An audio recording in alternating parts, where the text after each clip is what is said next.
Hi, Michelle Glass here. Welcome back to another episode of our Chapter 6, Lecture 6 series.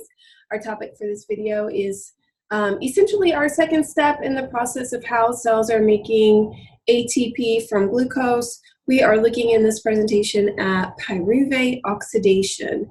Now remember, our word oxidation means to lose electrons. So we will see that our pyruvate molecule that was produced as part of glycolysis is going to be oxidized in this reaction.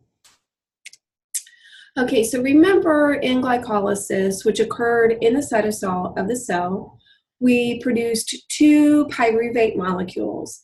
And these molecules are going to be transferred to the mitochondria so that ultimately we can make a whole bunch of ATP for our cell.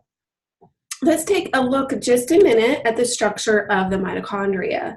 So remember, it's got a double membrane, so it's got an outer and an inner membrane. Notice that inner membrane has lots of folds. The very interior of the mitochondria is referred to as the matrix.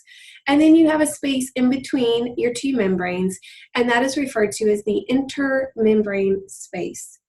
Our presentation today is talking about pyruvate oxidation, which is occurring in the matrix. So those two pyruvate molecules we made in our cytosol during glycolysis are going to be transported all the way to the matrix of the mitochondria.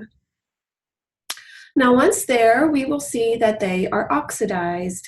So what's going to happen is we're going to take a 3-carbon pyruvate and turn it into a 2-carbon acetate, pair that acetate with a coenzyme, which we are getting from our vitamin B from our diet, and we're going to call our end molecule acetyl-coA.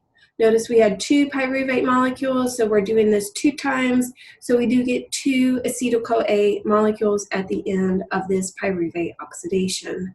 Because we went from a 3-carbon pyruvate to a 2-carbon acetate, we do get carbon dioxide gas given off as a waste product. This is another one of those redox reactions. So remember, our pyruvate is the molecule being oxidized. It is losing electrons or losing hydrogen. And it is our NAD+ that is going to be reduced to NADH and a proton there.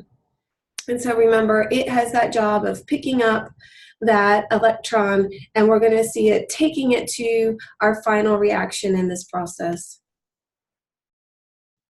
And again, we've already mentioned our carbon dioxide gas is a waste product that's given off.